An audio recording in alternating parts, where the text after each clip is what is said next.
Perbedaan kerja di Hong Kong atau di Makau. Jadi ketika kita mau menjadi TKW Hong Kong atau Makau itu cara prosesnya itu berbeda, dan negara Makau dan Hong Kong itu juga berbeda cara-cara mereka memperlakukan TKW yang datang ke negara Hong Kong atau Makau itu mendapatkan hak dan kewajiban yang berbeda-beda. Kalau di Hong Kong, kita prosesnya itu kita harus melengkapi dokumen dan melengkapi proses kita selama di Indonesia. Baru kita ketika mendapatkan visa, baru bisa pergi ke Hong Kong untuk bekerja. Masuk majikan, mentaati peraturan di rumah majikan, dan mendapatkan gaji sesuai ketentuan di Hong Kong. Terus yang ke Makau, kalau kita mau ke Makau itu kita bisa direct hiring. Kita itu bisa langsung saja ke Makau. Meskipun kita itu sudah mendapatkan majikan ataupun belum mendapatkan majikan. Misalnya di Makau itu kita lewat online ketemu satu majikan. Kita diuruskan visanya itu dari majikan yang mau mengambil kita menjadi pembantunya. Caranya itu kita harus punya persediaan paspor yang hidup. Kita foto paspor kita, terus kita kasih ke majikan yang ada di Makau. Itu kalau dia itu mau mengurus sendiri. Kalau dia itu ingin menyerahkan ke agen, berarti dia itu membayar ke agen. Kalau di Hong Kong, kita itu harus mengurusnya lewat agen. Kecuali nambah kontrak di majikan yang sama, itu bisa diurus sendiri. Dan itu murah.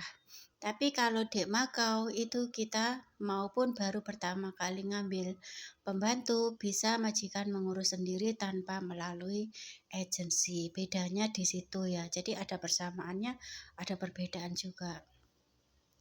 Terus perbedaannya lagi, kita boleh terbang ke Makau meskipun visanya itu belum turun. Nunggu turun pun juga boleh. Setelah itu dikasih izin, berarti sudah bisa masuk ke Makau tanpa dikasih pertanyaan apapun. Karena di sana itu ketika masuk itu sudah ada tanda kalau anak itu masuk ke Makau dengan visa kerja. Seperti itu ya, ngurusnya di Makau ya. Bukan kayak kita itu ngurusnya di Indo, harus melakukan ujian apa. Terus misal kalian itu sebagai visa turis ke Makau, caranya itu seperti ini. Kamu punya persiapkan paspor yang masih hidup. Kamu beli tiket pulang dan pergi ke Makau. Ini untuk PRT ya. Kalau yang untuk di luar PRT nanti aku akan bahas nanti di video terakhir aja. Terus ini untuk PRT, semisal kamu itu kerja ke Makau itu mencari lewat visa turis. Misalnya kamu itu bisa bahasa. Terus kamu itu di sana itu punya waktu visa sebulan. Kamu harus persiapan uang untuk ngontrak itu 2 juta ya. Untuk makanan kamu ibaratkan satu hari 100.000 atau mungkin uang Makau itu kisaran 45 dolar Makau. Seperti itu ya. Terus di sana itu kalian ya hemat saja sebelum menemukan majikan. Kalau kamu itu lincah, pandai bahasa, kamu bisa menemukan majikan dengan cepat. Apalagi kalau dibantu dengan agen akan lebih cepat lagi. Kalau kamu di sana itu kalau lewat agen, kamu harus membayar agen potongan gaji biasanya 6.000, 4.000, ada yang 3.000 juga. Tergantung nego kamu dengan agensi. Tapi kalau langsung ketemu ke majikan, kamu tidak bayar apapun. Istilahnya gratis, benar-benar gratis. Kamu langsung diajak ke rumah majikan, kamu bekerja di situ, gaji pertama itu sudah gaji kamu. Kamu hanya biaya tiket pulang pergi ke Makaunya. Karena kalau kamu masuk ke Makau, kamu harus punya tiket pulang dan pergi. Semisalnya kamu itu nggak dapat job, kamu pulang saja menggunakan tiket itu. Lain kali boleh dicoba lagi. Karena di sana itu visanya biasanya 1 bulan. Kalaupun ada lebihnya itu hanya lebih beberapa hari saja. Kayak gitu. Terus sekarang ke Hong Kong. Kalau di Hong Kong itu kan kontraknya 2 tahun. Kalau di Makau itu kontraknya per 1 tahun. Jadi per 1 tahun itu kamu dapat tiket cuti pulang ke Indonesia. Enaknya itu seperti itu.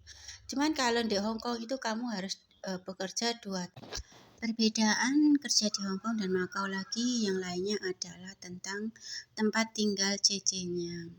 Di Makau itu kalau semisal majikan tidak ada kamar untuk CC-nya, itu biasanya ditidurkan di luar rumah, dicarikan uang sewaan, dicarikan kamar sewaan dan dibayar oleh majikan.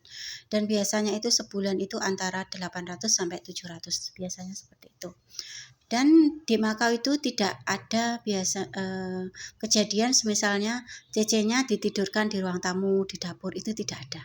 Jadi untuk kamu yang suka kerja nyaman, ada kamar sendiri, kamu bisa kerja di Makau dengan tinggal di luar yang mencari job stay out. Tapi kalau stay in, aku mending stay in ya, karena biaya hidup di luar rumah itu tentu memakan biaya.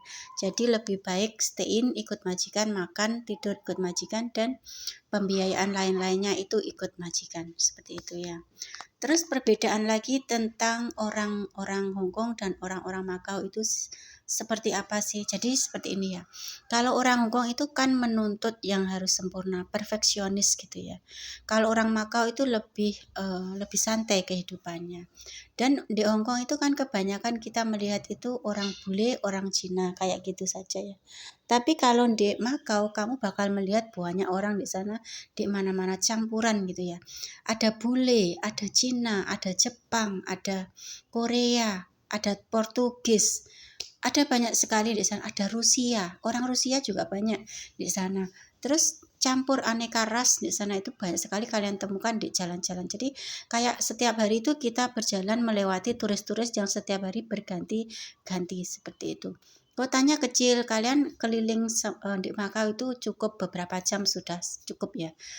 Kotanya kota wisata, dari pagi sampai malam itu biasanya ramai kayak gitu. Tentang aturan di Makau itu juga ada perbedaan ya. Kalau di Hong Kong itu kita kalau finish dapat hak kita sekian. Kalau kita notice dapat hak sekian. Kalau kita ngebreak dapat ngebreak atau interminute dapat hak sekian. Kalau di Makau biasanya hanya kita dikasih uang pesangon, itu pun kalau ada ya. Kalau terkadang karena majikan itu mungkin tidak ada, maksudnya ekonominya standar, orangnya biasa-biasa saja, mungkin tidak dikasih apapun. Tapi kalau tiket itu tetap dikasih ya. Terus tentang asuransi kesehatan. Kalau orang Hong Kong kan wajib setiap TKW dikasih asuransi kesehatan. Kalau di Makau kalian jangan khawatir, meskipun kalian sakit, meskipun tidak ada asuransi kesehatan, kalian juga diobatkan, berobatkan ke puskesmas. Di sana ke puskesmas itu juga nggak mahal, murah gitu ya. Terus ada lagi perbedaan di Hong Kong dan Makau itu tentang kota-kotanya juga ya. Kalau kita di Hong Kong itu kemana-mana itu pantai apa itu terlihat dengan jelas dan indah kayak gitu ya. Kalau kamu di Makau itu juga ada pantai-pantai, cuman nggak seindah suasana di Hong Kong kayak gitu ya. Kalau semisal pantai Stone Moon, Stanley, atau mungkin yang itu di apa ya, yang di Sek-O atau apa Stanley kayak gitu, itu biasanya kan indah-indah gitu ya. Kalau di Makau rata-rata di Asa itu juga seperti itu, nggak begitu indah banget. Maksudku kalau dibandingkan dengan Hong Kong, suasananya itu lebih indah di Hong Kong. Kalau di Makau untuk ketenangan jiwa, karena orang Makau itu kalem. Misal ya, contoh ya, perbedaannya Hong Kong sama Makau. Misal majikan Hong Kong itu tidak cocok sama kalian, itu dia bakal kayak di sosial media itu kayak menjelekkan atau gimana, atau mungkin lapor ke agent, itu banyak banget yang dikeluhkan. Tapi kalau orang Makau itu lebih slow ya, lebih pelan, lebih nggak menggebu-gebu dalam memecat seorang TKW. Dia kalau nggak suka ya sudah, diam aja, ganti aja yang baru kayak gitu. Karena lagian biaya ngambil pembantu itu jauh lebih murah di Makau. Jadinya mereka ya nggak mau, daripada aku darah tinggi, mending aku ganti saja CC-nya tanpa emosi kayak gitu. Jadi itulah perbedaan sedikit gambaran tentang bekerja di Hong Kong dan di Makau. Di Makau itu ada dua ya, yang kerja di PRT dan di luar PRT. Yang di PRT itu namanya juga TKW PRT gitu ya. Terus yang di luar PRT itu kerja di formalnya itu adalah di toko roti, toko baju, restoran, security, di waitress, pokoknya di mana-mana itu di Makau bisa, asal kamu punya skill, bahasanya lancar, postur tubuh kamu itu bagus. Kan menjadi waitress kan nggak mungkin ya gemuk bulat kayak saya gitu kan, nggak mungkin. Jadi harus tinggi, minimal tingginya itu 165, bisa memakai hak tinggi. Terus semisal dia itu menjadi resepsionis harus pintar bahasa, minimal bahasa Kantonis kayak gitu. Jadi waitress di restoran pun juga harus pintar bahasa kayak gitu. Terus gajinya tentu saja lebih besar kerja di formalan. Contohnya adalah 6.000, 7.000, 8.000, 9.000, 12.000 seperti itu, dan lemburan mereka juga banyak kayak gitu. Di Maka itu enaknya seperti itu, kamu bisa kerja di luar pekerjaan PRT. Kalau di Hongkong tidak bisa, kecuali ada kerjasama dengan Hongkong melalui instansi yang ditunjuk, misalnya pertukaran peserta tenaga kerja apa, misalnya sekolah atau apa kayak gitu, itu baru bisa. Kalau langsung kerja direct, kerja di luar seperti restoran atau apa, itu tidak bisa. Kalau di restoran itu semua pekerjaan jenis itu orang Hongkong pun juga bisa ya masuk di kerjaan di situ, apalagi orang yang Thailand kayak gitu ya, yang sudah menikah sama orang Hongkong itu juga bisa ngambil pekerjaan itu. Makanya tidak menerima untuk kerja dikasihkan ke turis yang datang ke sana seperti itu. Jadi sekian dulu perbedaan kerja ke Hongkong dan Makau. Lain kali kalau ada tambahan aku kasih infokan di setiap video aku ya. Terima kasih.